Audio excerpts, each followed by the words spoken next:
कांग्रेस प्रदर्शन कर रही है और इसी प्रदर्शन के दरमियान कांग्रेस नेता विक्रांत भूरिया का एक विवादित बयान सुर्खियां बन गया। कांग्रेस के धरना प्रदर्शन के दौरान उन्होंने यह विवादित बयान दिया। कार्यकर्ताओं नेताओं को विक्रांत भूरिया ने दो टूक कहा, आग नहीं लगा सकते तो राजनीति से संन्यास ले लो, सड़कों पर आग लगाने के लिए तैयार हो जाओ, हमें न्याय मिलेगा, नहीं मिला तो भी सड़कों पर उतरो। जो तप नहीं सकता, लड़ नहीं सकता, लाठी नहीं खा सकता, राजनीति उनके बस की बात नहीं है।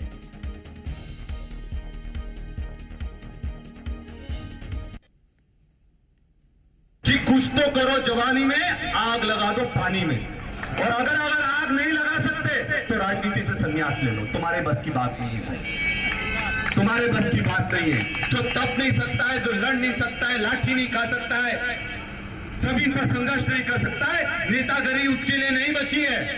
क्योंकि ये पीड़ा है युवा की। हमने तो जब से देखा तब से विपक्ष में ही है हम लोग, हमने अपनी सरकारें नहीं देखी है, हम सब युवाओं की ये पीड़ा है और हम लोग तो संघर्ष कर रहे हैं तब से विपक्ष में ही है।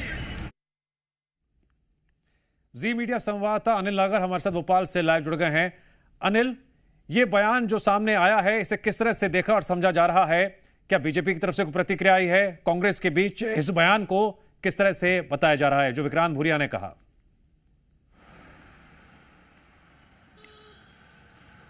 देखिए, इस बयान के मायने अगर दिव्यांश समझे तो कांग्रेस नेताओं के जो हौसले हैं वो कहीं ना कहीं टूटते हुए दिखाई दे रहे हैं। क्योंकि देखेंगे कि बीजेपी ने तीसरे प्रत्याशी को महेश केवट को उतारा था राज्यसभा के लिए, और बीजेपी के पास पूरे बहुमत नहीं थे, उसके बावजूद तीसरे उम्मीदवार को उतारा और मीनाक्षी नटराजन का कल नामांकन रद्द हो जाता है। उसके बाद कांग्रेस में धरना प्रदर्शन का दौर शुरू होता है। जैसे ही मीनाक्षी नटराजन का नामांकन रद्द होता है और जिन विधायकों को बेंगलुरु ले जाया जा रहा था, कर्नाटक शिफ्ट किया जा रहा था, उस विमान को वापस जो है रोका जाता है और वापस विधायकों को बाहर बुलाया जाता है। जब विधायक बाहर निकलते हैं तो वो भी अपने नेताओं पर कई तरह के सवाल खड़े करते हैं। और आज जब धरना प्रदर्शन किया जा रहा था राजधानी भोपाल में रोशनपुरा चौराहे पर, तो यहाँ पर देखेंगे कि विक्रांत भूरिया अपने ही नेताओं को दो टूक कहते हुए नजर आते हैं कि आग नहीं लगा सकते तो राजनीति छोड़ दे। क्योंकि आप देखेंगे कि मध्य प्रदेश में कांग्रेस अलग अलग गुटों में हमेशा बटी हुई नजर आती है। हमेशा देखेंगे कमलनाथ का गुट अलग नजर आता है, दिग्विजय सिंह का गुट अलग नजर आता है, और नेता प्रतिपक्ष उमंग सिंगार का गुट अलग दिखाई देता है, जीतू पटवारी का अलग दिखाई देता है। और यही वजह है कि अंतरकलह के चलते कांग्रेस जो है वो बिखरती चली जा रही है मध्य प्रदेश में। बड़ा झटका कल भी कांग्रेस को लग जाता है और अब कांग्रेस के नेता सवाल खड़ा करना शुरू कर दिए हैं।